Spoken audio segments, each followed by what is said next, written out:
le footing peut accélérer la propagation du virus. Alors, Dites-nous pourquoi. alors, écoutez, j'ai répété à plusieurs fois chez vos confrères, chez Éric Brunet et Laurent Neumann, quand on fait du jogging, j'ai rien contre les joggeurs, mais quand on fait du jogging, d'abord on est en hyperventilation, c'est normal, on augmente sa respiration, on crachouille, donc beaucoup plus de postillons, donc ils vont sur votre main. Et puis vous rentrez chez vous, vous ouvrez votre porte, vous prenez l'ascenseur, le poignet de la porte, et donc il y a un risque réel. On sait, si vous voulez, que ces fameuses gouttelettes, ces postillons, transportent le virus, et le virus vit parce qu'il se nourrit du mucus présent dans vos postillons. Et donc c'est un risque réel.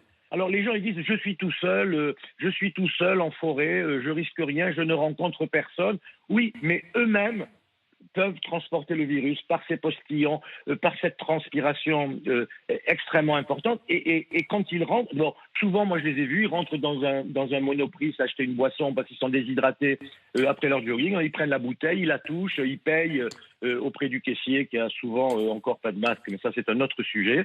Et puis ils rentrent chez lui, ils touchent la poignée de sa porte, l'ascenseur.